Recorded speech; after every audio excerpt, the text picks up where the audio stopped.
Hi, I want to thank you for joining me for this episode. I'm excited to do this. We are going to get into some hot topics, but I think it's going to be fruitful and beneficial. I have some wonderful guests with me today. I have Derrick Day, Kyle Butler, and Vanessa R. Brooks with me today. So I'll tell you what, why don't you guys just kind of introduce yourselves a little bit? I think most of my audience is familiar with you, but in case not, Derrick, I'll throw it over to you. Just tell us a little bit about yourself, and then Kyle, and then Vanessa. Well, my name is Derrick Day. If you don't know me, I am a husband, a father, a former pastor, a software engineer, an executive for a software company, an author, and a full-time dabbler in profanity and curmudgeonism. And that pretty much sums me up. Well, my name is Kyle, and I'm also a former pastor. Not married yet, don't have any children yet. Working on that one day down the road. But anyway, I do some home improvements, property management. I co-host a talk show with Lynn Bennett Jr. on Monday nights. I'm involved in a couple of podcast series, Too Many Podcasters. And I'm working on one of my own coming up here soon, hopefully. And that's probably about it. Awesome. I'm Vanessa R. Brooks. I am a former pastor, apostle. I am a business owner. I own a spiritual practice business. And I am a troublemaker, I think, in the truest sense of the word when it comes down to religion. So, yeah, that's who I am. Yeah, so we have a lot in common because we're all former pastors. We all come out of, I think, a Pentecostal charismatic movement, and we all kind of went through our own awakening and deconstructing process and landed in some similar areas in terms of spiritual practices and processes. And so great to have you all on. I've watched all of you, listened to all your stuff, learned from all of you. We are going to talk about race, religion, and reconciliation. You know, everybody's got their focus right now on the pandemic and the virus and the lockdown, and everybody has their opinions. And yeah, it seems to me, from my perspective, that there is a race war that is not getting enough airtime, that's not getting talked about enough. It seems to me that as a white person, that a lot of prejudice, that a lot of hate kind of went underground. And I think with the emergence of President Trump, I think that some of the way in which he campaigned and motivated his followers, that it has caused that shadow self that is within us, that thing that we don't want to look at, that thing that we want to deny and sweep under the rug, to kind of be exalted or elevated to the surface so that we have to deal with it. And so I think it's really a good time to start talking about it. So all three of you are African American, and I really, really want to hear your perspective on how you feel or think about race relations in America today. So who wants to go first? I'll start. My approach, my view, I mean, it might seem a little naive. It might seem perhaps even a bit blinded. I have been, you know, as far as I can understand in my understanding, I've been I don't want to use the word victim, but I've definitely been affected by or someone who has racism or a racist act committed against me. Now, in the early 90s, I was a new driver. I was coming out of what would be a predominantly white town, heading towards my home, which is a predominantly black town. And I got pulled over. I didn't think anything of it, but when I looked up in my rearview mirror, there were 3 cop cars behind me. They got out of their car, guns drawn, snatched me out of the car, made me get on the ground, kept me there, told me, they didn't tell me why or anything like that. And finally, I guess, you know, as I look back on it now, after they had their jollies, they said, you can get up and you can go. No explanation, no anything. when I think back to that event, I think, okay, well, maybe they was trying to send a message, you know, stay out of our town, who knows? But that was a real event for me. Not the first time, but twice I've gotten taken out of my vehicle by gunpoint by an officer. The second time I was actually asking for his supervisor because I felt what he was trying to do was unfair, and I knew that I could ask for his supervisor to come on the scene or someone to kind of hear. He had already wrote me a ticket. He didn't like the way I took the ticket and threw it across my seat. And then he wanted to snatch me out of the car, and he wanted to arrest me for assaulting a police officer and things of that nature. And I said, no, I didn't do that. I didn't do that. Call your supervisor. He didn't want to do that. He yanked out his gun. By this time, his partner came out with his gun yanked out. And, my thought was, I better get out of this car before I get shot.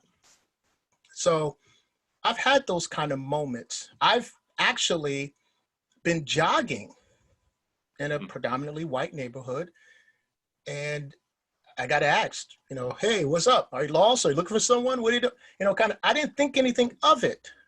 But when I think to the most recent events, I think, wow, that I could have gotten perhaps shot that day a few years ago. So I've had these moments happen to me. I didn't think a lot about it when they were happening as racist moments. But as these things over the past few years got more attention, we saw the video footage and we see what's happening in these situations, my mind can't help but to go back to those moments and perhaps classify all those as racist moments unnecessarily. But even through all of that, I've decided to push that behind me. I decided to push it as low as I can, because as much as those things have happened and they're terrible when you hear about it, as I talk about it, but in my life, in my experience with people, overall, it's been a wonderful, wonderful experience. People in my life, different cultures. I get to look at people in the eyes. They look me in the eyes. Some of my best friends, the people I have the most sincere, loving relationships with, people who I've spent summers in their houses. And I mean, these relationships, these moments, I have so many more of those of, being treated beautifully. And I don't like the black and white labeling, but by white people. I can't tell you how many wonderful, beautiful stories I have of that. So I know racism exists. I know it's real. I know it happens. I know that if I have a son or a daughter one day, I have to tell them certain things that are just uncomfortable truths. I understand that. But as much as I know that, I'm going to continue to teach them what my mom taught me, is that we're all people, and you love people. And if someone doesn't want to love you back, you go find somebody else to love and let them love you back. So that's, my experience is real. And I believe my sincerity towards loving people in that situation is just as real.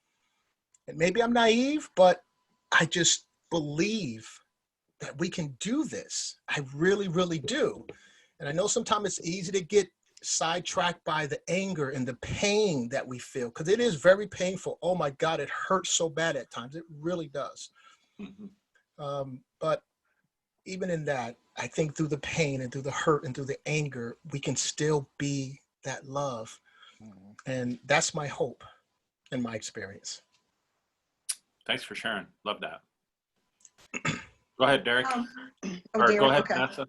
No, Yeah, go okay. ahead. Vanessa, please. Okay. I think for me, the primary issue that I deal with is being a Black woman. And so for me, what I've experienced is the whole narrative of the angry Black woman narrative. I remember working in an agency several years ago.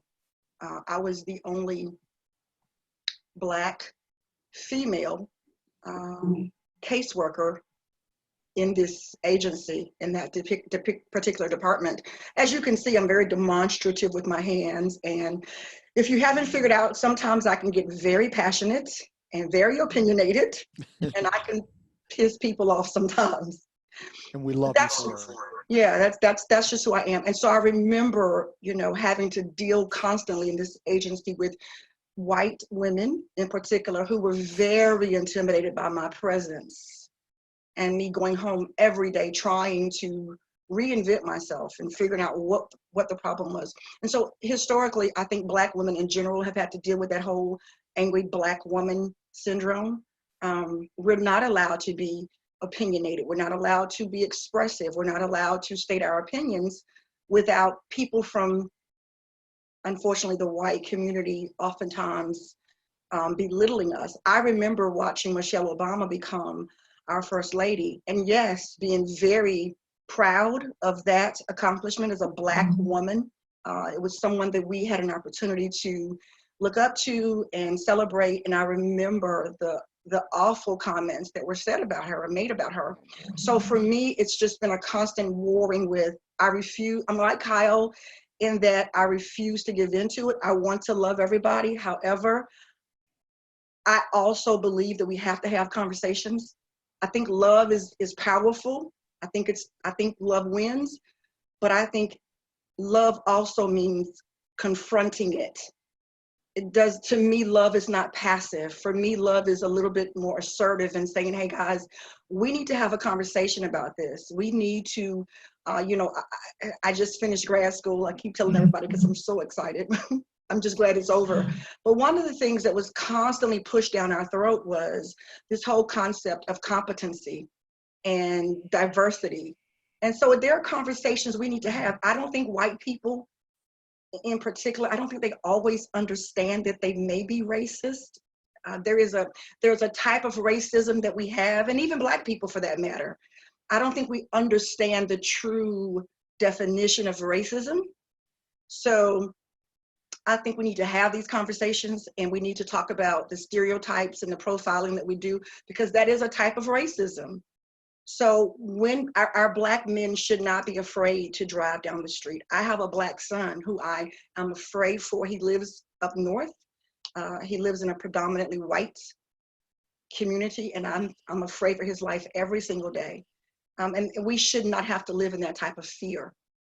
So as a Black woman, that's something that I've dealt with, the whole narrative of why are you so angry? You know, if I could say the same thing you would say, Aaron, and the response would be completely different because it came from me. So it's been very difficult as a preacher trying to navigate in this space as a Black female minister. It's been very difficult. So we have a lot of work to do. I believe we can do it, but we're going to have to do it from a place of honesty. We're going to have to listen to each other. Yeah. And that's something that I've noticed that unfortunately, a lot of white people don't want to have the conversation. We got to have the conversation. This pain is hundreds of years old, and it hasn't gone away. And hiding it and ignoring it and saying that I didn't do it, that's not gonna heal hearts. So we need to have the conversation, and I'm glad that you're doing this because I see this as a step in the right direction. Yeah, I think recognizing the differences in the way people are treated, just with my wife, and my wife is, her dad is from Mexico, but she's very fair skinned. So she's, a white woman, but I can tell you right now, she gets treated differently at the grocery store when I'm not with her. People will get in her space. They will say things to her that they wouldn't dare say if I was there. And certainly, people aren't going to say that kind of stuff to me. And so I think you're bringing out the subtleties of it that we need to recognize. It's not just, about physical violence. It's about these subtle ways that we mistreat or that we're dismissive or that we're not really practicing equality, even though we say that we're trying to. So Derrick, go ahead. I want to hear what you have to say, bro. Well, you know what? Like Kyle, I've experienced police brutality firsthand. I've experienced racism from civilians firsthand. I experienced it in the military firsthand. And so I know what it feels like. But the one thing that I've tried to do is I've tried to keep that from defining me. Basically, I want, like Kyle said and Vanessa said, I want to let love define me. So I've not shied away from developing, really deep and meaningful relationships with people from other cultures, other ethnicities, other languages. I've always really, if I could take a moment to pat myself on the back, that would be one of the things that I would, because I've cultivated these relationships. When I did pastor, I pastored a church that was predominantly white. I think I tell people that we were a small church, but I think we have the most diverse body in the Phoenix area. Now, that being said, I am the descendant of my great-grandfather was the son of a slave woman and her white master, hence the fair skin. And this, I believe, this is a reminder to blacks of the shame of slavery, and it's also a reminder to whites of the cruelties that were inflicted upon blacks. And so as a result, I'm often a persona non grata among both blacks and whites. And that's a sad truth, and that's a whole nother subject. But I want to deal with something really specific here, and that's that we typically have a default mode for the descriptor of all of this, and we say racism. Well, racism is a very specific thing, and I would like to break this down because there are really 3 degrees of discrimination. There's prejudice, there's bigotry, and there's racism, right? And they're all very different. They're nuanced, right? Prejudice is when I have something against someone of a different ethnicity or a different nationality or something like that, but I really don't know anything about them. I've never taken the time to cultivate a relationship or to learn anything about them. So I don't know anything about them personally. I've just formed an opinion based on my ignorance, right? Bigotry, on the other hand, is a little bit nastier, because bigotry is when you actually know people in different ethnic strata. And even though you know that their people are people, and you know that their beliefs, their culture, their idioms, and all of these other things are basically the same, you choose not to like them simply because they are of a different attribute than yourself, either race or culture or whatever. But the more insidious one is racism. And racism is when you have something against someone and you know that they're not a threat, or you know that they're they pose no harm, but you use political, economic, and social power to keep them disenfranchised and oppressed. And in America, Black people cannot be racist. All right? They cannot be, because Black people don't hold political, economic, or social power. So we don't have that lever to pull on society. So racism is a uniquely white institution in America. And that when we talk about race and race relations in America, I believe, and this is my opinion, your mileage may vary, that the onus is on white people to fix it, because we didn't cause it. Most of us who are the descendants of slaves were brought here against our will. And like Vanessa said, there is an historical trauma that's associated with this that rears its head in a lot of different places. You know, it may influence your self-esteem, certainly. It may influence someone else's view or perspective of you. But when we talk about fixing these things, and it's funny how Black folks are frequently blamed for their problems when their problems are not of their own design. Mm. So this is kind of where I am, and I am eternally grateful, Aaron, to brothers and sisters like yourself who are willing to go out on a limb and put your social capital at risk to discuss this. And so I will lean back and listen to someone else at this point.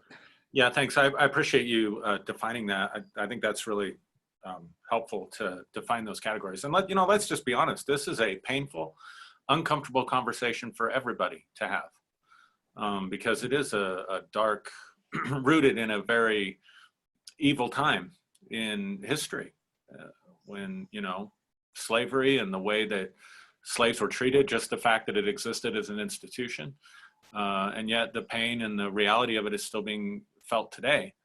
I mean, it's easy as a white person to dismiss it and say, "Oh, that was generations ago," and I'd like to talk about that maybe just a little bit later if we have time. But what's the role of religion? How do you guys see religion playing? Does it play a role, positively or negatively? Let's start with the negative side, and then that way we can finish with some solutions and on the positive side.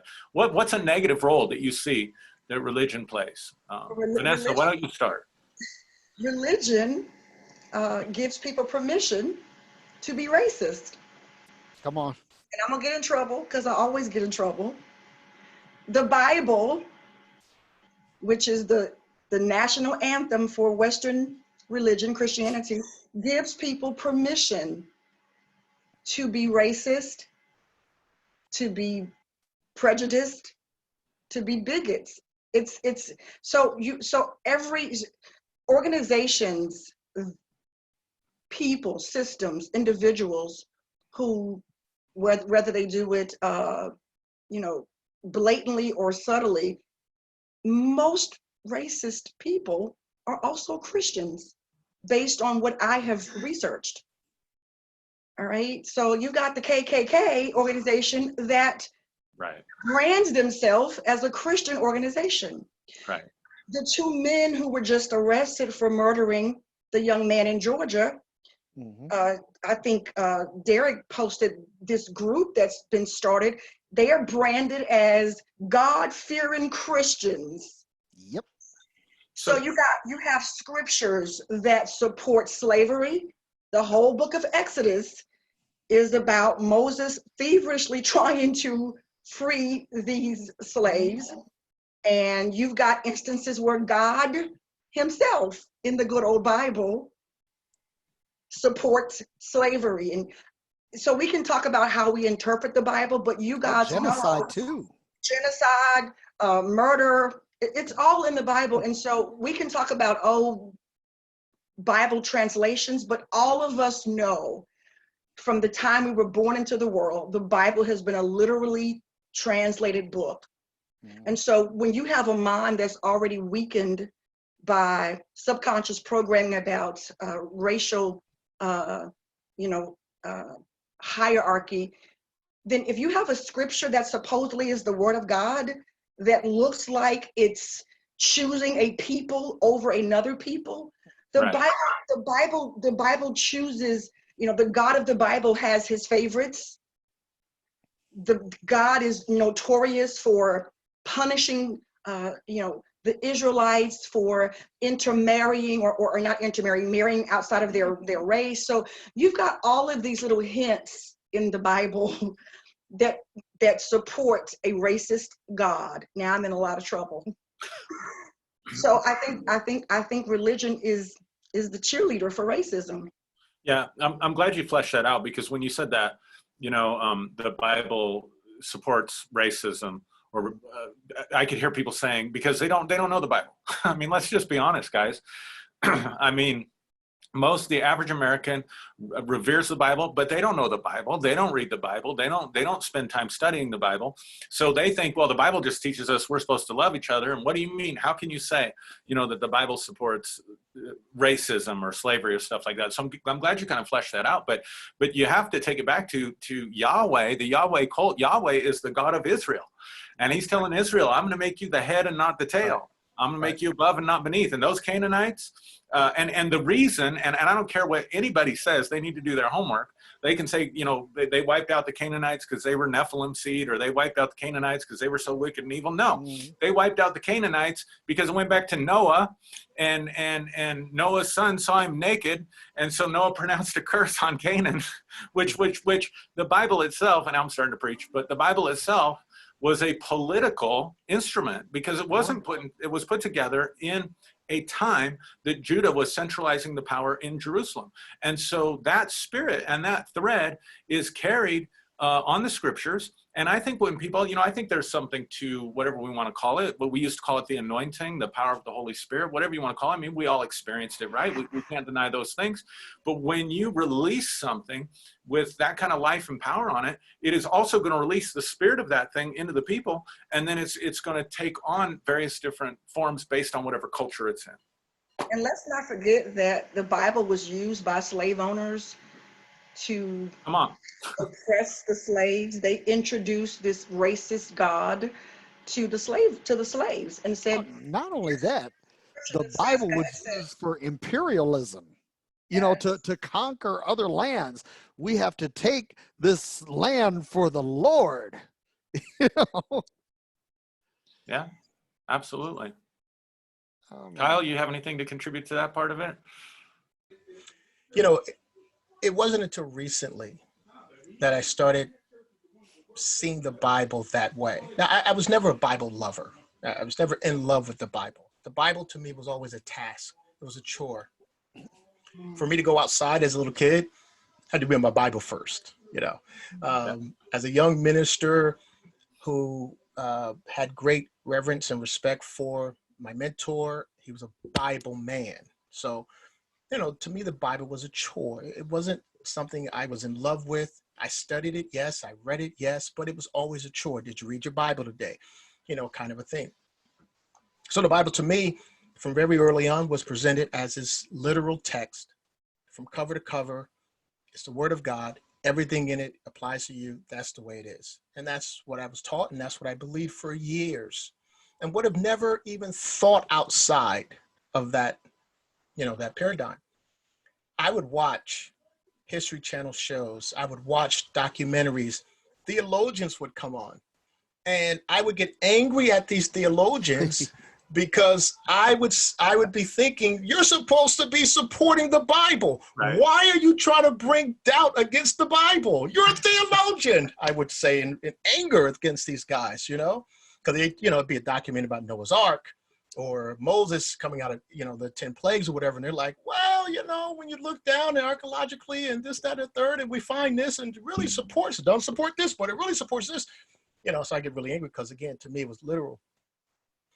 And it wasn't until I started to humanize the people in these stories. What in the world does a newlywed couple living in a village with other newlywed couples or their parents, because they lived in communities then, what in the world did this community of people living on the outskirts of Egypt, not connected with anything Pharaoh was doing, probably didn't even know about most of that stuff. What in the world did they have to do, and why in the world did they have to wake up one day and see their newborn child dead and have no answers? And throughout this whole community, the firstborn is dead, and no one has any answers. They don't know anything about what's going on in Egypt. But when I started humanizing these stories, I started saying, well, that doesn't make any sense. Right. That can't be. Right. And that's when the Bible took a drastic turn for me. When I started humanizing, putting human beings in these stories, bringing out a human aspect to these stories. And I think that's the missing piece when we talk about Bible, when we talk about teaching or trying to use it. I just said the other day, if you're not talking about Jesus, who was the most unbiblical person, if you're not talking about Jesus and what he represented as far as relations between people, the rest of the Bible is a complete waste of time to try to use it in relation to how we treat one another. You need to get rid of everything else, you know, all throughout it, all the things you guys mentioned already. There's these wars, there's these, I'm going to take your land. Wait a minute. God has a promised land for them. He couldn't just set a piece of land to the side and reserve it for them to walk into one day. He couldn't do that. No, he didn't do that. You know, go down to Jericho, march around these innocent people walls. What did these people have to do with them going to the promised land? They were minding their own business. They're looking outside the wall one day like, why are these people marching around our wall? So, you know, that helped me say, there's something wrong here. So let me leave all that nonsense alone. Because, see, we once preached it with pride. God sent them down there and told them to watch around the walls. And look what God did. Woohoo! And we totally missed the people in the story. Yeah. So when I started humanizing all these stories, I see very little use for the Bible for me. If I'm going to talk to people about how to treat one another, how to have this relationship with one another, unless it's something maybe Jesus said. Mm-hmm. And I'm in the same vein. And Kyle, you're the blame for this, man. Because I remember one time he and I did a live stream, and we were talking about the Bible, and I was talking about how I love to feel the pages turning. And Kyle said, "Not me." He said, "I never loved that." And so I had to go back, that. I had to go back and think about it. I said, "Wait a minute, did I really love that too?" or was I just saying that because I was conditioned, right? Well, here's the thing. If you look at religion, the Bible is literally the playbook for religion, right? It is a case study in how to manipulate and control people with rewards and threats. Yep. And so when I look at how the Bible was used to justify slavery, justify genocide, justify the mistreatment of women, justify apartheid, justify all of these different things. And I'm thinking to myself, now really, you know, is this really something that we can trust? And then when you go back and look at the Bible as a historical document, again, what Kyle was saying, putting people in it. Okay, what was Moses's agenda in writing the Pentateuch? What was his agenda? Because here's a guy that he was found as a baby, raised in the court of Pharaoh, had all of the Egyptian wisdom and knowledge passed on to him because he was a prince. But then Moses has a moment when he says, okay, you know, wait a second. I've been told, I heard this rumor that I was a Hebrew, and I see this guy, this Egyptian, beating up this Hebrew. So I'm going to go ahead and lay the smack down on him, and then he becomes a murderer. Well, at this point, when Moses is being hunted down, he's probably thinking to himself, you know, if I could just get these motherfuckers one good time, if I could just lay it down on them one good time.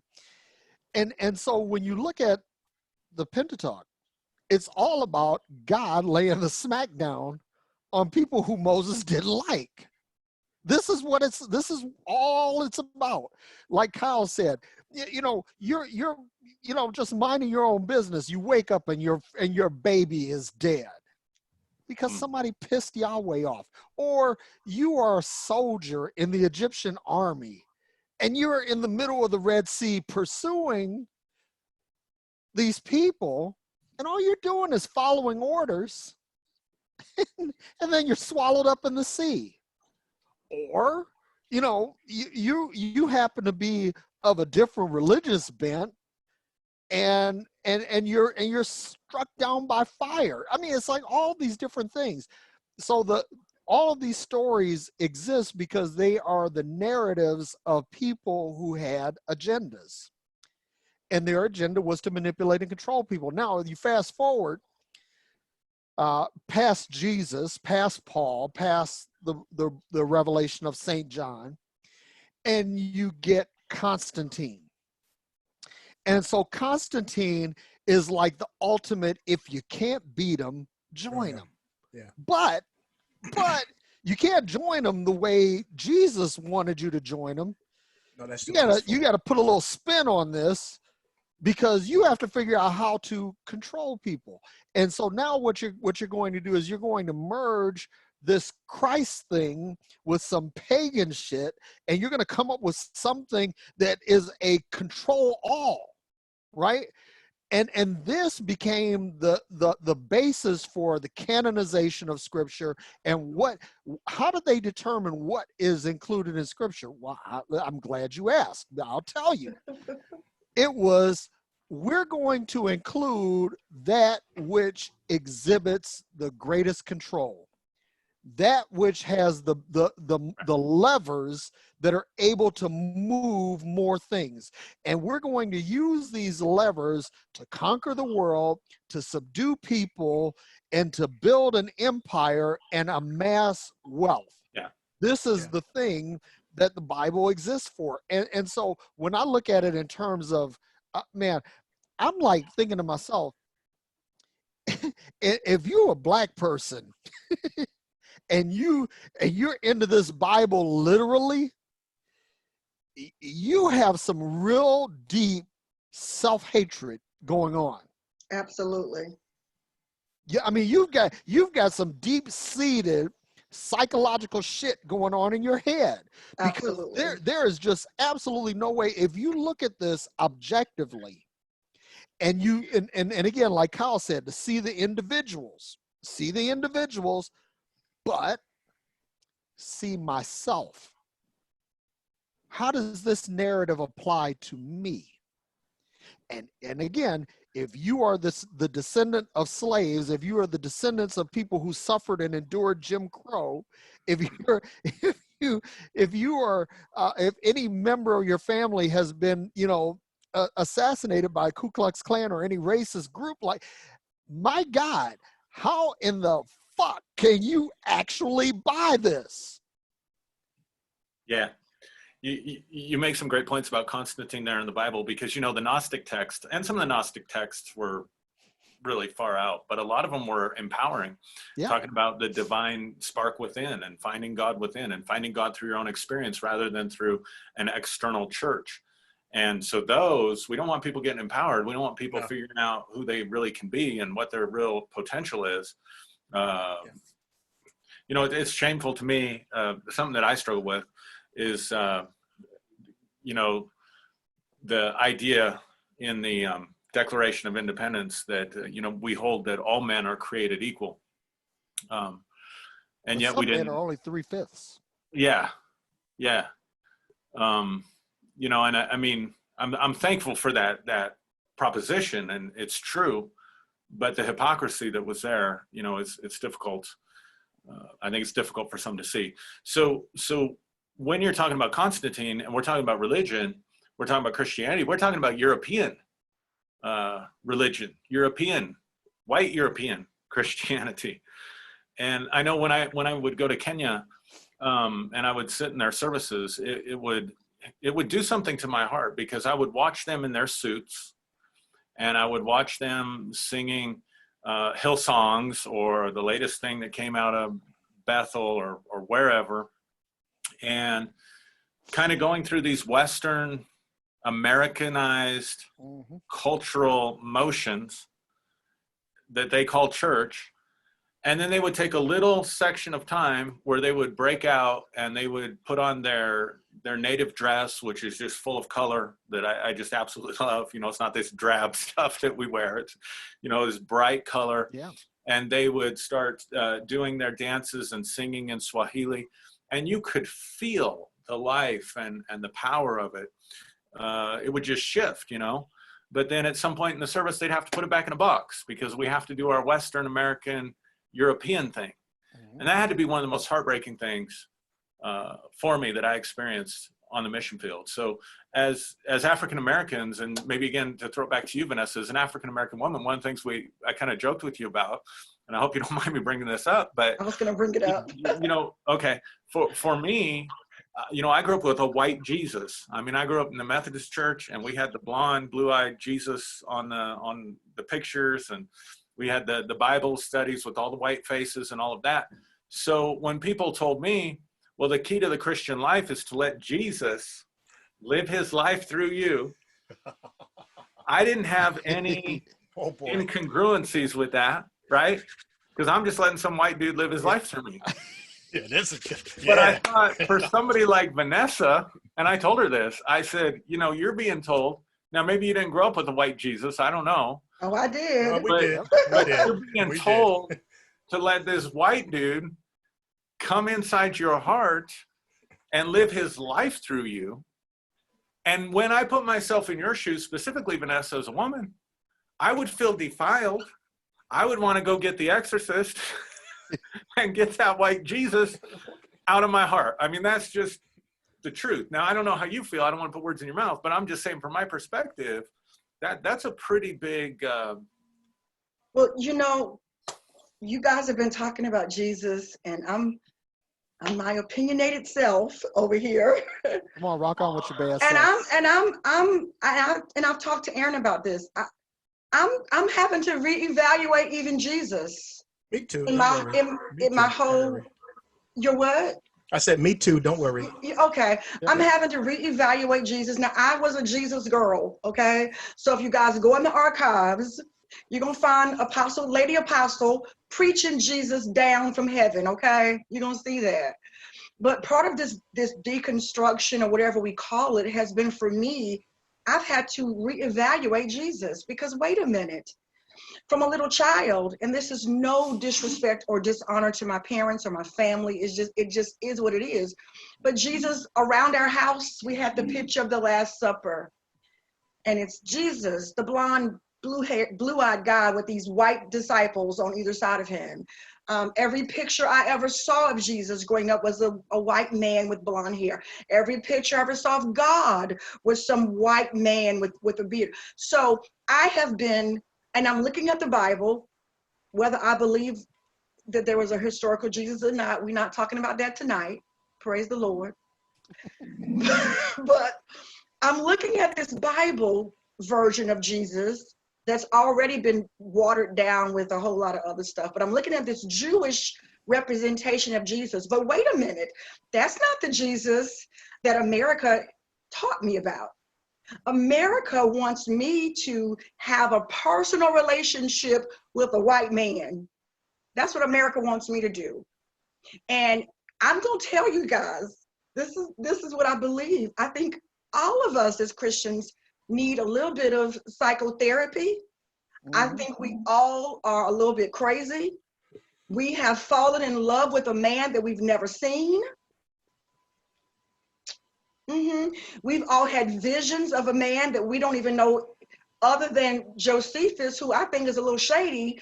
We don't really even have any proof outside the Gospels that Jesus lived. I'm going to say he lived because we don't know, but we're all in love with Jesus. Everybody want to be like Jesus. The truth of the matter is Jesus said some pretty harsh things too, but we act like we don't see any of that.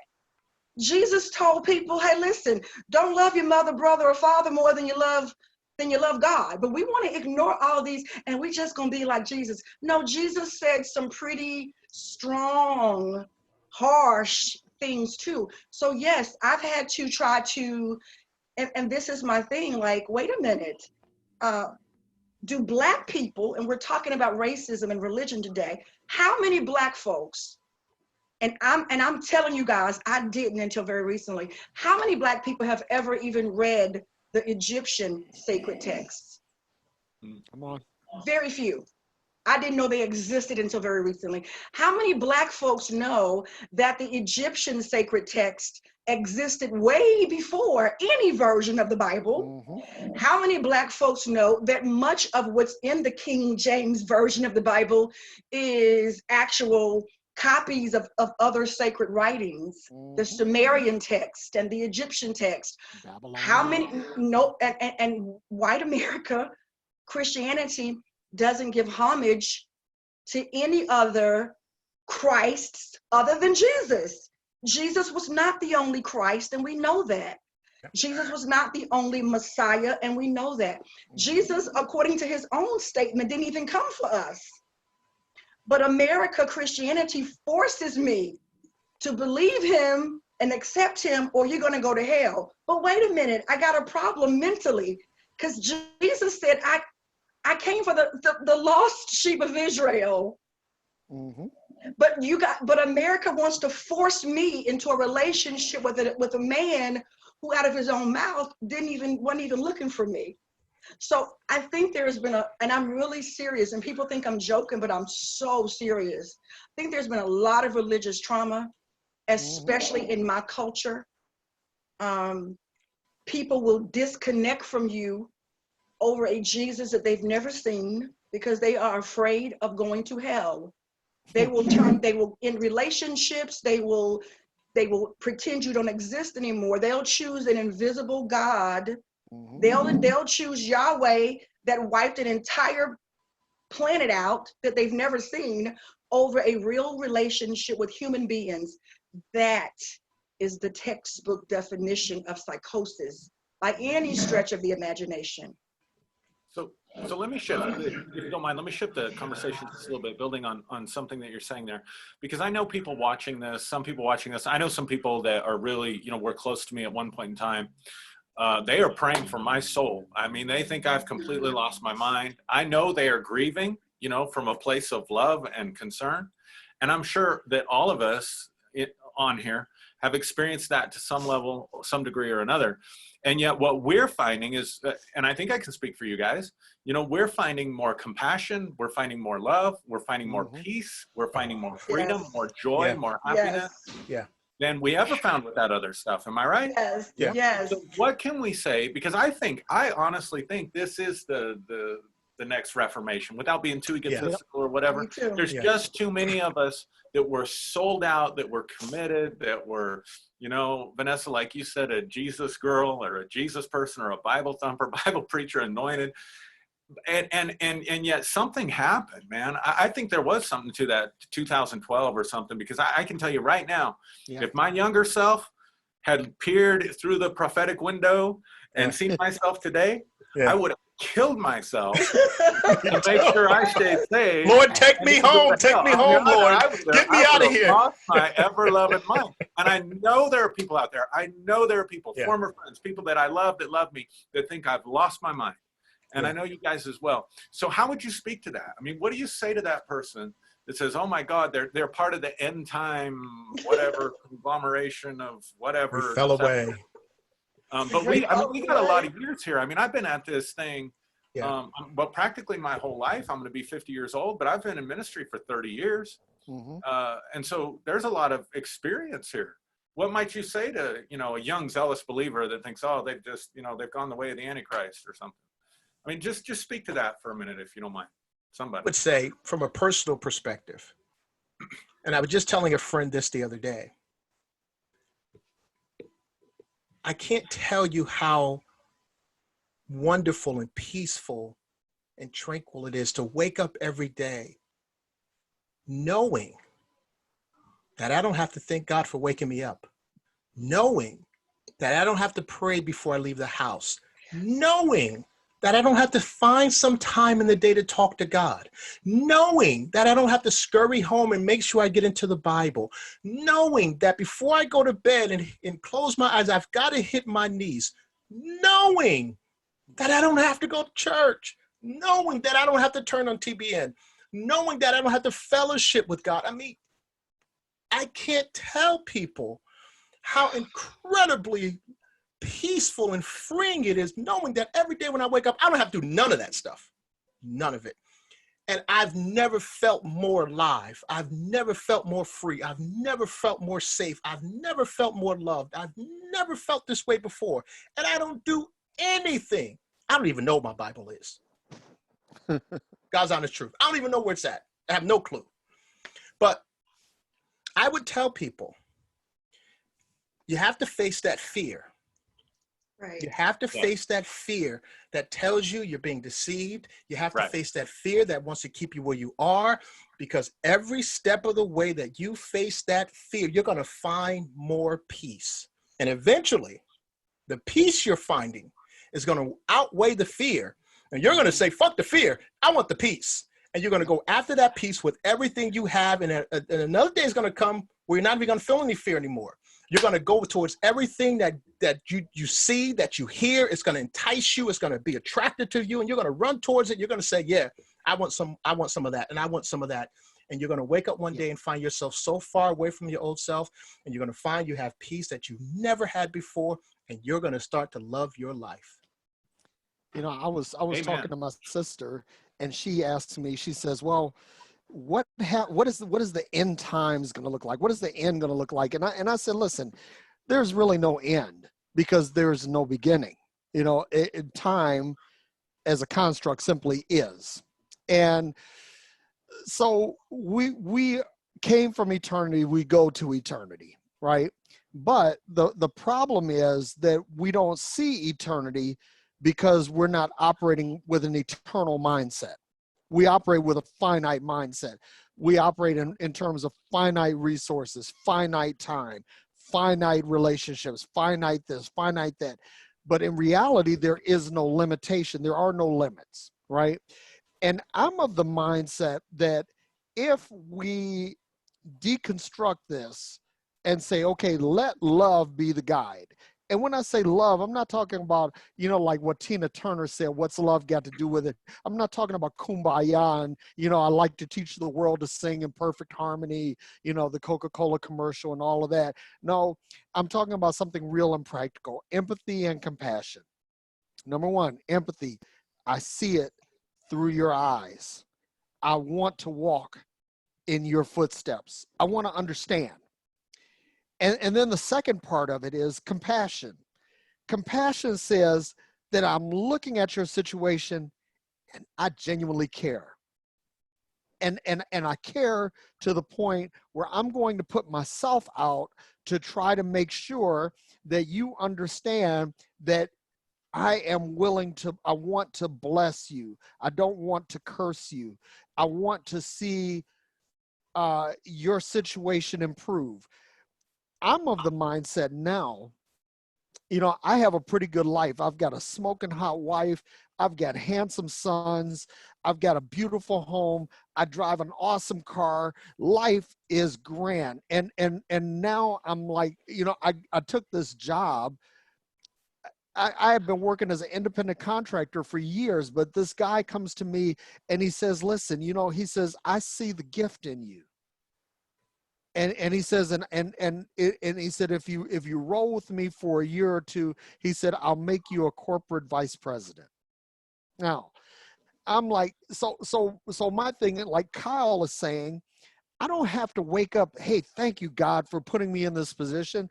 No, the only thing that I thank God for is trusting me enough to put himself in me. And so that I am able to manifest her through me.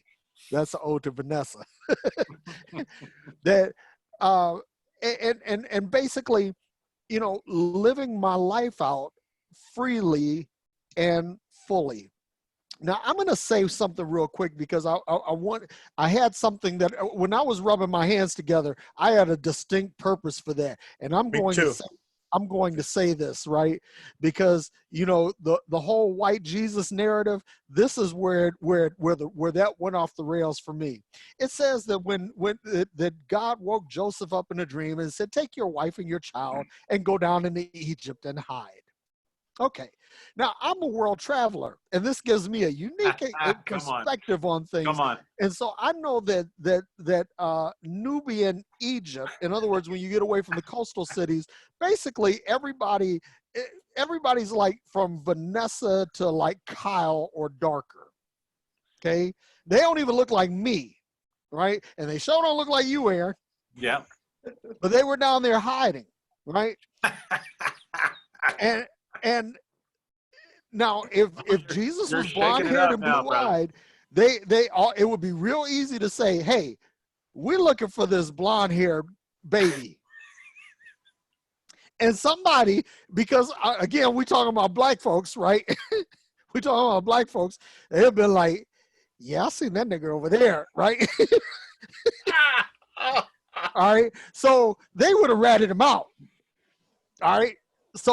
And Herod sent people in there for years until he died, looking for this child. Well, if you're blonde hair, blue eyed, you're gonna stand out like a sore thumb. Yep. And You got when that I right. saw that, I was like, I said, okay, that pretty much killed the whole white Jesus narrative for me. But let me just say this, and I'm gonna shut up because I know I see Kyle is like chomping at the bit. He's like, yeah, he's so. This is the thing. I really believe that once we awaken to love, and I mean truly awaken to love, and we begin to vibrate at the frequency of love, then all of our preconceived constructs about the world, about life, about race, about sex, and about all of these things will just fall, because now we're vibrating at the frequency of love. And this is what I think, that when we vibrate at the frequency of love, we will become pure spirit. That it even matter. I mean, imagine being able to dive to the bottom of the Marianas Trench without the fear of dying, because you're vibrating at that frequency. Imagine that you begin to vibrate at this frequency to the point where your physical self stops being sick, where your physical self stops decaying, and you literally enter into eternal life, not just in the sweet by and by, but right here in the sour here and now, right?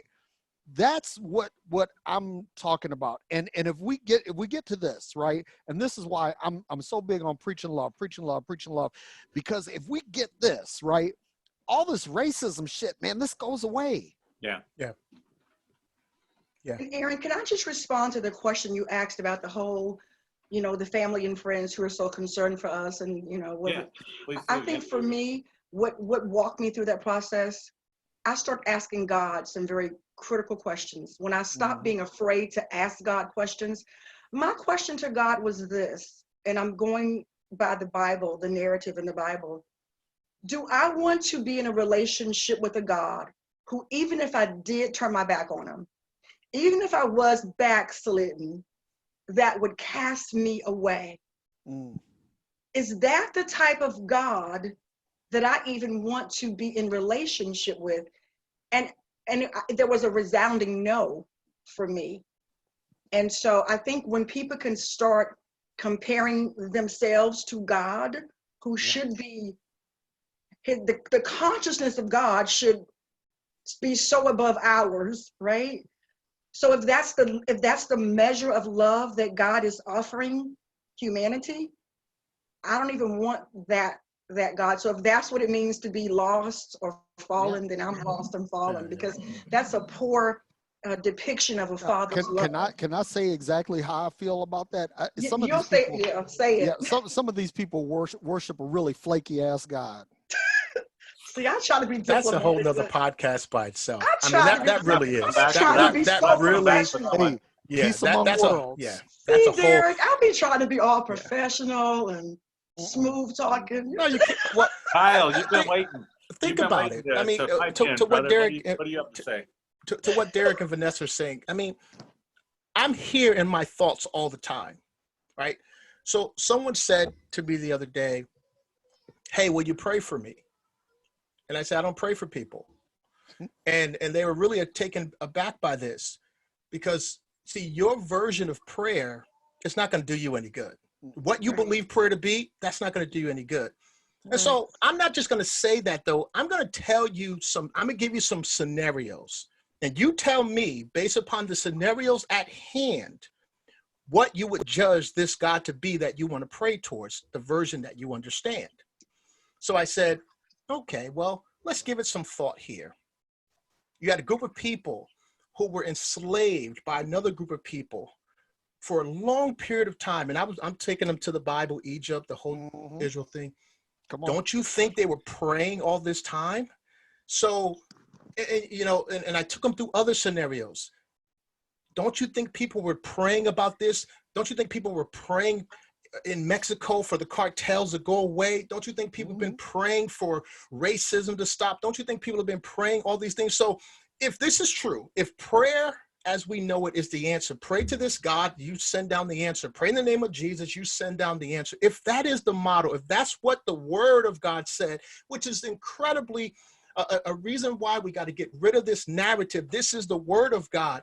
Because if I give you my word, Vanessa, if you do something, I give you my word, I'll do that. If it's my word and it doesn't come true, you're going to call me a liar.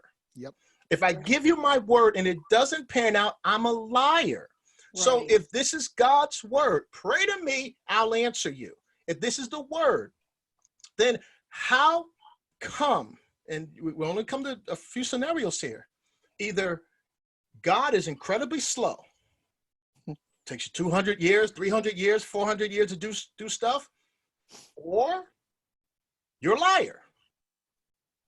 You only got two options. You're either incredibly slow, you don't really care like you say you do, or you're just a flat out liar.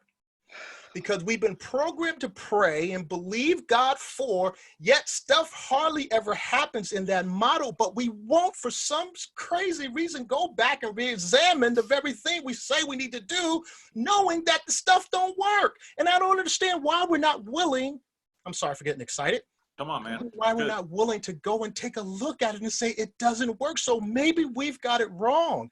Maybe our understanding is all wrong. Isn't it better to get the right understanding if you're going to do something to get some success? So I told the person, I'm not going to pray for you, but I'll point you to Dr. Joe Dispenza, because he'll talk to you about what you need to do to get inside of yourself, to heal yourself, get into the right vibrational frequencies, the right mindset, the right thoughts, to heal your own self. Because that prayer you want me to pray to that God that you believe in the manner that you want my prayer, that's not going to do you any good. And I don't know why we're not willing to ask these questions and be honest about it. Because of neurosis. That's why. Yeah, it is. It is. And It's neurosis. It's psychosis. You're not able to connect with reality, and that's what religion has done to. Exactly. You know what? I ask people, I say, do you know baseball, right? Well, there's a guy, Ted Williams. Ted Williams was the greatest hitter of all times. Why? Because Ted Williams batted like 400, right? Yeah. You know what that means? That Ted Williams missed 6 out of 10 swings. Yeah, right. The majority of his at-bats, he whiffed. That's what it means. Now, 400, at 400, he's the greatest hitter that ever lived. Now, if I'm talking about God, right, the God of the universe, the God that created all things, right, that God, in my estimation, has got to bat at least as good as Ted Williams. Yeah. If he's not batting Ted Williams strong, then this is not the God for me. Yeah. You make some really great points that we're not willing to go back and look because we're locked into that dogma. We're locked into that psychosis. We're locked into that fear that this God that we've never seen, never met, is going to send us to a hell that the Bible doesn't even teach. Right. It's insane. It's insane. So let's bring it back. I want to do this. Hopefully this will be helpful and maybe a little bit more lighthearted because we've gotten into some heavy stuff. But I want to throw out at you some of the things that I've said and that I've heard as a white person to get your response and your reaction, all right? Because I'm going to throw out about 3 or 4 things that I hear all the time that I know is in as a general rule. There's always the exceptions to the rule. I get that. Everybody's an individual. But as a general rule, you hear this more than anything else. I don't see color. Respond to that. You know what? I see color. Color is beautiful, right? I do too. And I think that God in his creative or her creative wisdom created everything to have color. I mean, you know, not just people, but the sky is blue and you got green trees and you got colorful flowers. I think that God digs color. So whenever you say, I don't see color, what I see is disingenuity. I see a lack of intellectual honesty, that you're trying to believe something that you really don't believe, but it sounds real good. Right. You know, so the thing is it's okay to see color. It's okay to see tall and short and thin and fat and, you know, and ripped or curvy. It's good to see all of these things. Why? Because that is the human mosaic. That's what makes humanity Absolutely. human. And Beautiful. so that's what I think. I think the heart of it is sincere, Yes. or at least what we hope is the heart of it is sincere. Because I say the same thing. You know, I say the same thing. Let me just leave it at that. But so my heart is sincere, Hmm. but I don't know a way to describe Yes. a person that's white. I don't know how to describe it. So in order for me to describe it, I have to see color. But in my heart of hearts, well, let me be honest. Let me be completely honest. I do see color. I can see a white person because I live in an urban environment. So let me be honest. I can see a white person walking down one side of the street, and I can see two would-be gangbangers who are black on the other side of the street, or coming my way perhaps. I'm probably going to feel safer on the other side of the street with the white person in this case, because I'm looking at two what I perceive to be gangbangers. That, you know, they look hard, they're tatted up, their pants are down. I'm not saying they all are like that. I'm just saying, living in an urban environment, it's probably more likely in this town that I'm going to be accosted and hurt by someone of my own color. So there are some scenarios where I do see color, although in my heart of hearts, I don't want to see color. So I think the saying is sincere, but it's not always true. Yeah, I would say the intention behind it is to say, I don't want to treat anybody differently because of their color in terms of favor or in a way that's unjust. So I agree with the sincerity and the intention, but I also agree with Derrick. You know, I think the diversity is awesome. Right. You know, one of the things Me that too. was really interesting for me, you know, I've been to Kenya 5 or 6 times. The first time, you know, we went into areas where they had never seen a white person. We went into some orphanages, and we were a novelty. You know, the kids would come running out, they'd touch our skin, and they'd want to feel our hair, and it was cool, right? And then the last time I went by myself, and I'm in, you know, a city, an urban area, and I am the only white person I am seeing. And after about 3-4 days of that, the novelty wore off, and I could not help but feel self-conscious. I could not help but feel I don't fit in. I could not help but feel those things. And it really gave me a different perspective for a person of color who is in a predominantly white setting. That even, and you know, I don't know what any of those Kenyans were thinking about me. I could have been, who knows what they were thinking. I have no idea what they were thinking. But I know I noticed the difference. And by me noticing the difference, that was enough for me to feel like I didn't fit in and feel uncomfortable. And it gave me a totally different perspective on minorities in America. So that's what I'll say about that. Vanessa, did you want to chime in on that? I think when people say that, whether it's black or white people saying that, I think it's a confession that they don't know the other culture. So I think it's just a safe answer. I think what they're really saying is, I don't really understand your culture, and I think that's just a safe answer. I was at the beach this past weekend, and I swear, I don't think there was any black people at that beach other than my husband and I. So it was very obvious to me that there was a color and cultural difference. But I do want to say this, in all fairness, I do think the media hypes some of this racism up a little bit. I need to say that in all honesty. Mm-hmm. I know racism is real. I know it exists. But when I was at the beach this weekend, and I've had many of these experiences, like, people were nice to us. We were talking. We were laughing. We were eating. We were all just. We didn't want to talk about COVID. We didn't want to talk about Trump. We didn't want to talk about disinfectants. We didn't want to talk about conspiracy theories. We were talking about just life. And we were the only black people in this environment. I've had that happen a lot. So I think sometimes the media, and I'm talking about all forms of media, can exacerbate this problem and make it a lot bigger than what it maybe has to be. So I think we need to leave some room for that discussion too, because Yeah. I don't know that all white people, or even the majority of white people, I don't know if they're all racist. I think we just don't understand each other's culture. And I think that creates a barrier that may look like racism a little bit. I don't think it's racism in most cases. That's just my heart. Maybe I'm like Kyle, maybe I'm just honestly believe that most white people are not racist. I believe that as I do well. too. But what I will say is that every white person benefits from racism. Right. And the thing is that in order to have an intellectually honest discussion about it, you have to admit that there is a privilege that exists with that. Okay. And that's the only thing that I say is like, I'm not going to castigate everybody and say, well, I believe all white people are racist. That's crazy.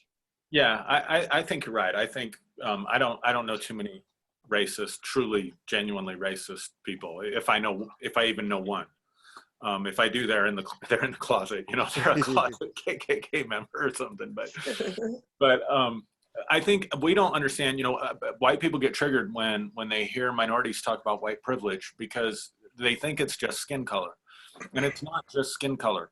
It's very socioeconomic, at least from where I sit.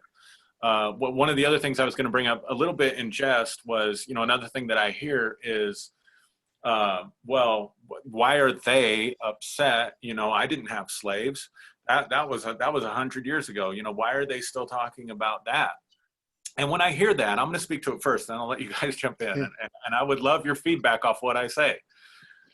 Because when I hear that, I remind them that the civil rights movement was just a generation ago.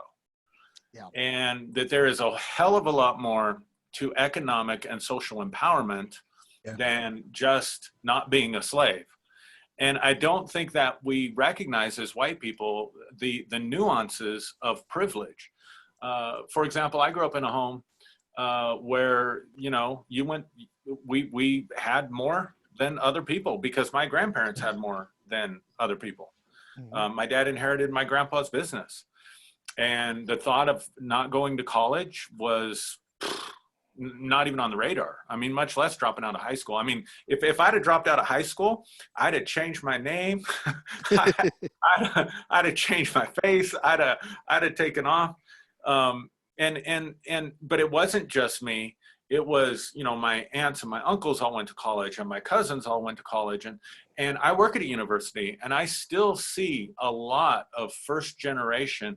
Now we have a much stronger Latino community here than African-American community, but I still see a lot of first generation Latinos who are just getting their college degrees. And I'm not saying you have to have your college degree to be economically powerful. I'm not saying that at all. But I'm saying there are these nuances of privilege that we have inherited that I don't think we recognize.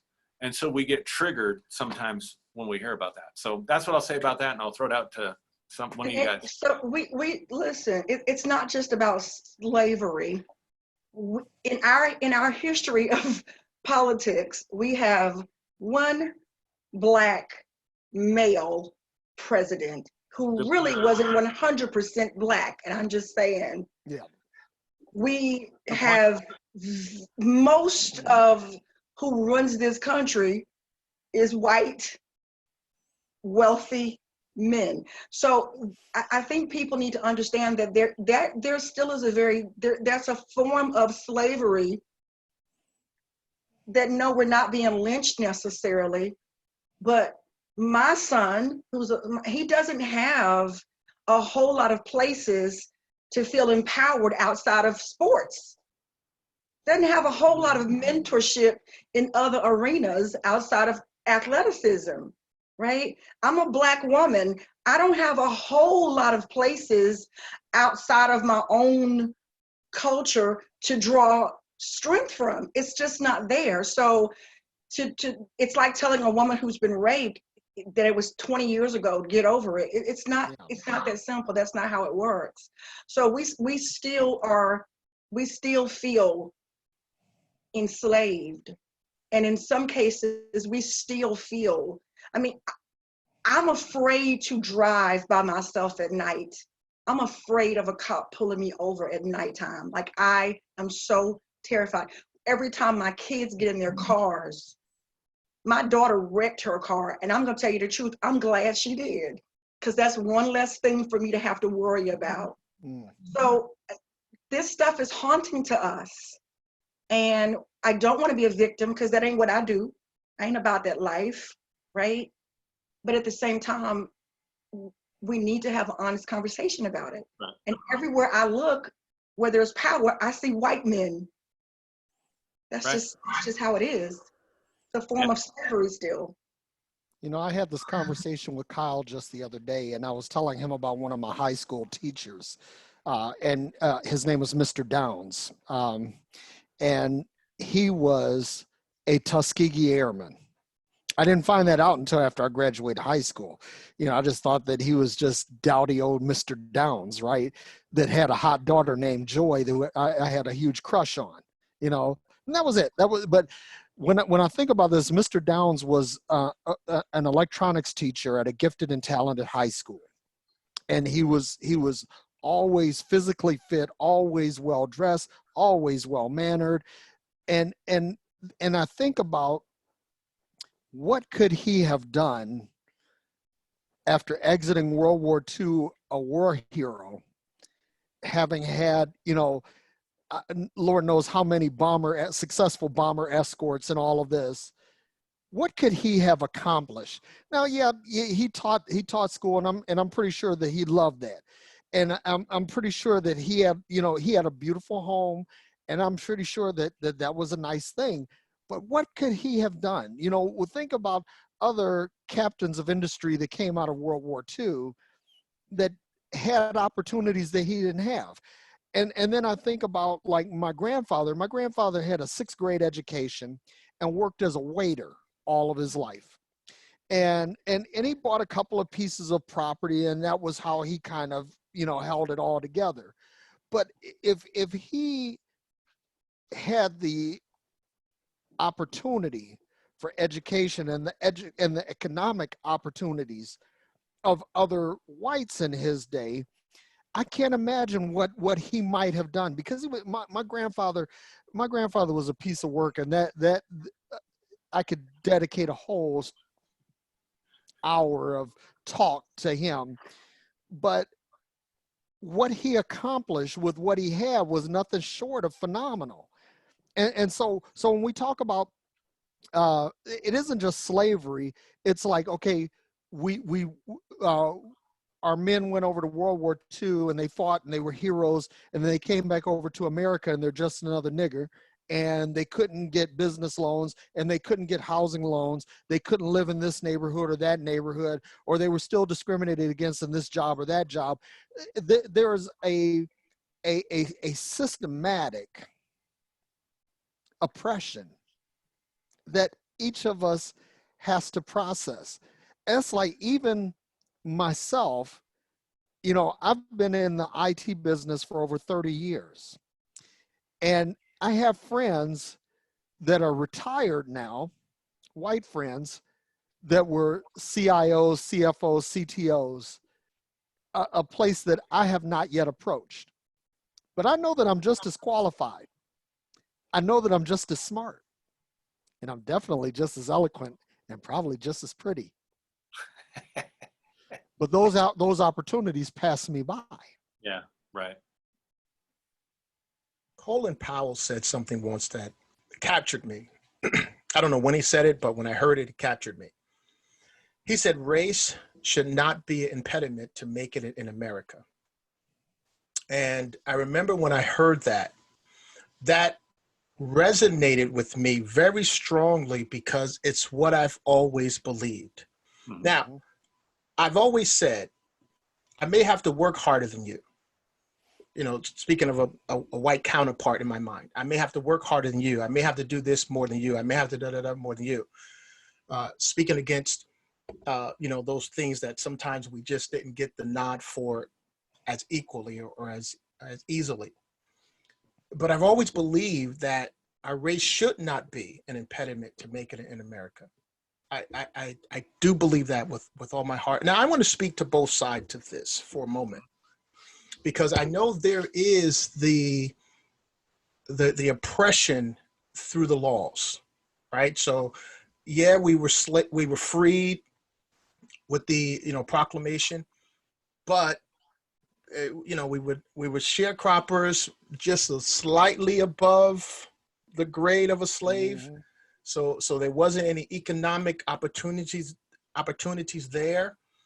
And then when the deconstruction kind of reconstruction rather probably kind of went back north, that really gave the powers to be in the South the opportunity to come in and put very, very stringent laws in place to keep a group of people in a slave-like environment. Mm-hmm. And I understand that, and I'm sympathetic to that time and that place. And I understand even today there are laws where school districts and communities don't get the same type of funding depending upon where you are. I understand that. I know it, and I'm sympathetic to it today. However, we have to take some accountability amongst ourselves as well. We have to be willing to look at what I think is another huge part of the problem. How do we value ourselves? How do we see ourselves? Maybe I can't get the break at the corporation like my other white counterpart can. Maybe I can't, but you know what I can do? I can make sure that my children are going to understand the value and the importance of education. I can make sure that the community that I live in, or communities that we live in, are clean and safe and secure. We can do that. And if we're willing to do that more within ourselves, maybe, and I'm not saying that, it will happen, but maybe some of the power structures that would be more willing to say, well, you know what? Let's go in and let's try to open some of these things up. Because, and I don't know if this is right or wrong, I don't know if it is the case, but maybe they're kind of looking back saying, well, in some of these communities, they don't seem to really care too much themselves. So that's me bringing us into that story as well. Because I think we, the Black community, we play a huge role, maybe not as big. I understand maybe we can't do as much. I get it, I do. But I think we still play a huge role in part of this stuff that has haunted us and still haunts us today. And I speak to that in my community. I speak to that when I listen to our music. We're probably the only group of people who in our music downgrade and drag one another down so drastically. I never heard a Frank Sinatra song calling himself a guinea or a wop. I'm down here with my guineas. We're going with my wops. I can't recall that. But we do that, and we wear it like a badge. And I think there's a segment of the population that's looking at it saying they don't seem to have a lot of self-respect within themselves as a whole. So maybe why should I? I don't know. But Well, maybe that wasn't the right place to bring this in, but let me kind of address that, because like I grew up in Detroit, and when I was a kid, if you could get out of high school, and I had friends that dropped out of high school and they went to work in the plants because it was economically viable. And so there, in a place like Detroit, there have been economic opportunities for years. Then all of a sudden the economic engine was gone. The auto industry left, and nature abhors a vacuum. And so while I do believe that there is a part that we as individuals have to play in how our community is knitted together. I also believe that that part of the whole racist hierarchy is playing people like pawns. And here's the thing, it's not just Black folks when it comes to a lot of these economic opportunities, because in places like Pittsburgh or Charleston, West Virginia, that when the coal mines and the steel plants, when they went away, it's like basically people were left with no economic opportunity, and they resorted to some very animalistic things. You know, you resort to sex and to drugs and the things that salve the physical being. So well, I completely get what you're saying. I mean, it's like you can't absolve people of accountability and responsibility for their personal actions. There is another overarching narrative. That's all I wanted to throw out there. I do. I want to piggyback on that because I get it, because I tell my son and I tell my daughter, hey, listen, guys, you got to take responsibility. You can't just give in to what's been offered to us. That genre of music is disturbing to me, and I've been fighting against it for years, getting in trouble. But on the other side of it, we write what we are. Like those guys are writing what they've experienced. You can't write music out of, if you haven't experienced it. You can't write about, you can't write what you don't know. So I think these guys are writing out of the narrative that has been repeatedly given to them. Yeah. I live in one of the poorest counties in my state, right? And so the unemployment rate here is, I think we're 2 in the state of North Carolina. So these guys, these young Black men, they selling weed, they drinking 40s to numb their pain. And so they are writing out of their experience. So you just write what you know.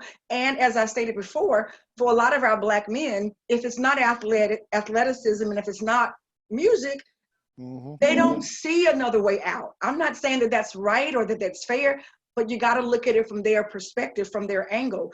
Those are the only 2 avenues that they feel like they might make $5 or make a living at. So this is the options that we have. I'm trying to show my children through, business ownership and through getting my education later in life. I'm trying to show my own children, hey guys, you don't have to fall for that okie doke. You don't have to believe what's been said. You can be a business owner too. You can get a degree. You can do whatever you can travel.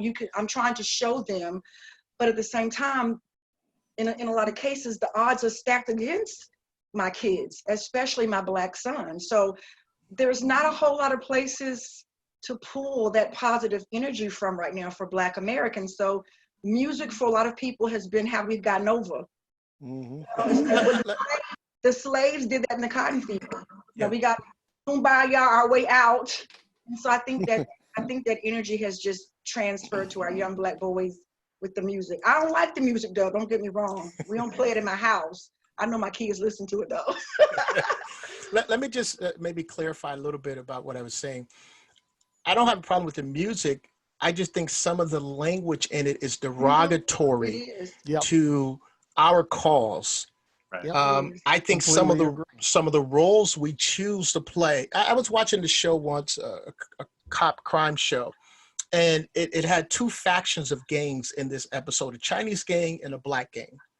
The Black gang, the scene they were depicted in, the scene they played was they rolled up, guns blazing, bow, bow, bow, bow, bow, bow, bow. Right? They showed the scene. The Chinese gang, the only thing we heard in this story was word got back to the Black gang that the Chinese gang had killed one of theirs. Now, they never showed it. They never showed it. They only showed the Black gang, bow, bow, bow, bow, bow, came out. And see, I see stuff like that. And I think, what if we started saying to Hollywood, no, we're not going to play that role. No, I'm not going to play. I'm not playing that role. No, I'm not playing that role. I'm not doing that. I'm not doing that. Because I think that's what the Chinese gang did. Those Chinese actors did. No. We're not doing that part. No. We're not going to show this about us. Yep. You know, I'm saying those kind of things.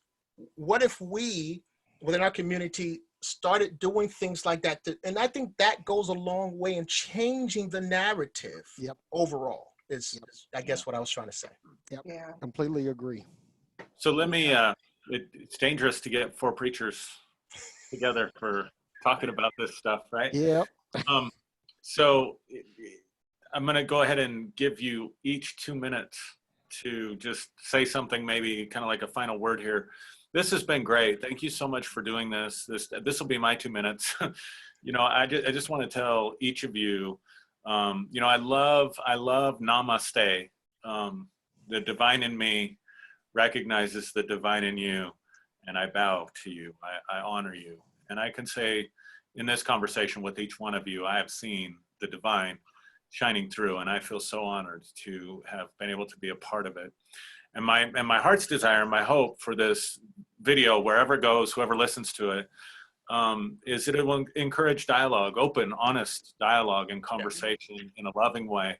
Yeah. Because for me, I think that's, you know, that's the way forward. I think we get frustrated. We see some of this stuff and we think, what can we do to make a difference? And I think people are afraid to have these conversations. Mm-hmm. And so my hope is that people will watch this and have the conversation, even if it's just vicariously through us having the conversation, because I think that is one of the ways that we can move forward with some hope and some faith and some love. So having said that, Vanessa, I'll throw it to you and just 2 minutes.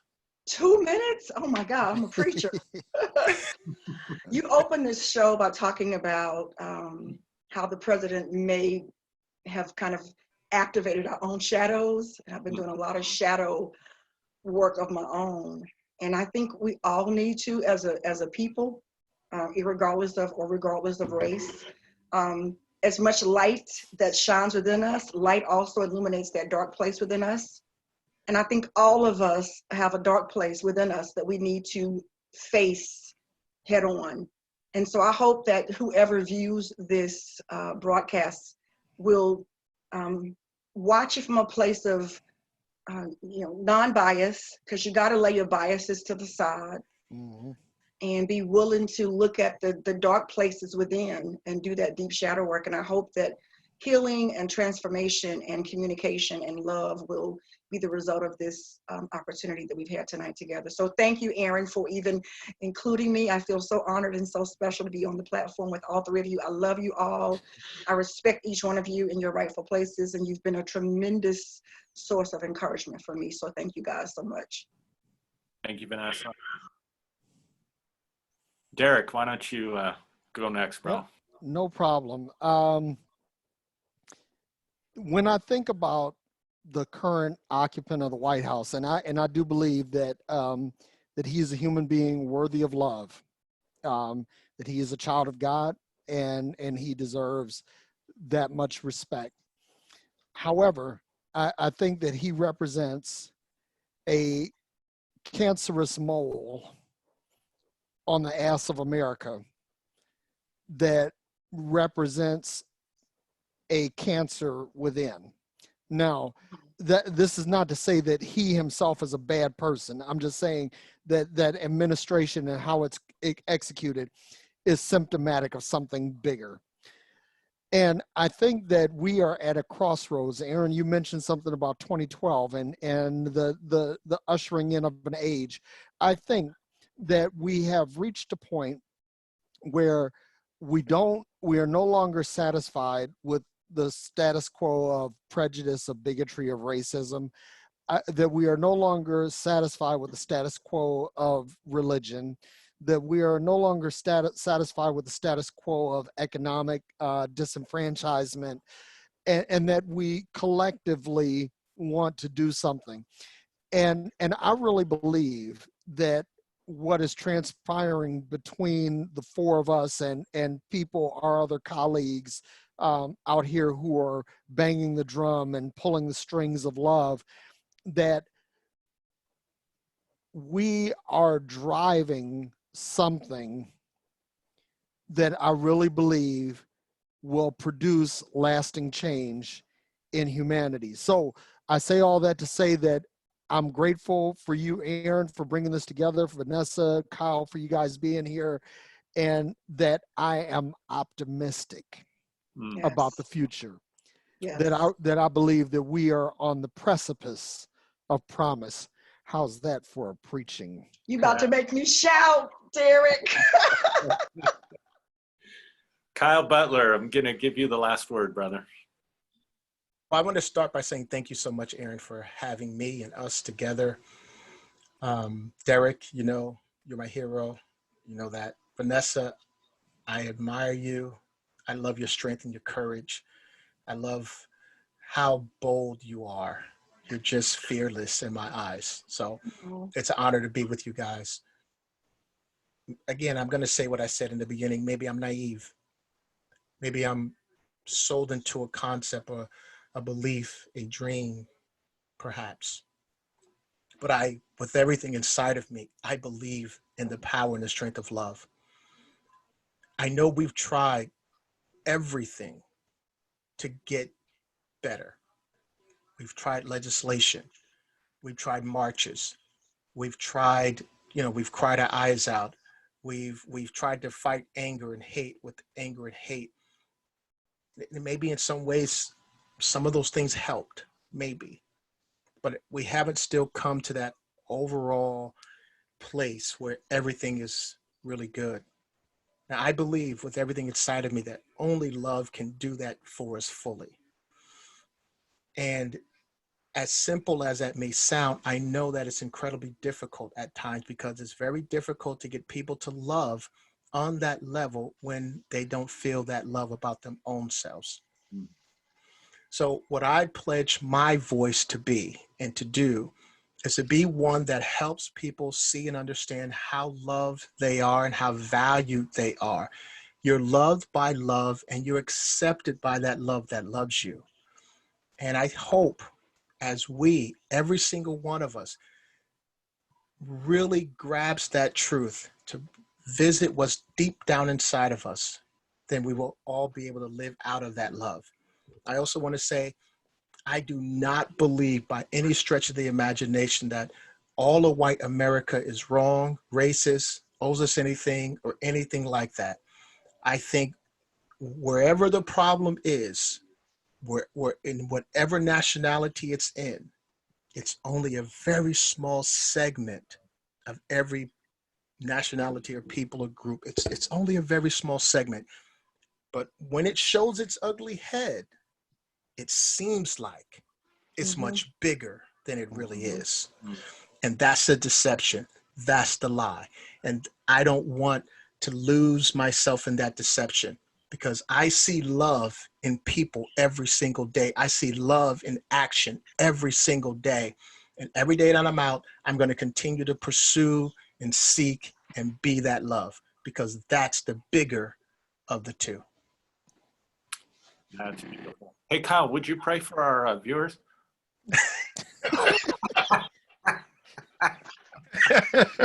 No. Not gonna happen.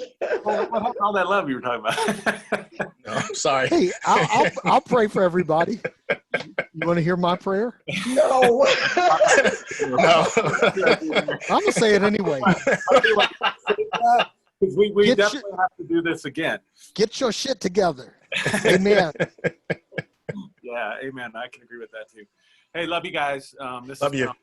Love y'all. Hey, love y'all. This has Love been you a guys. blast. Thank you.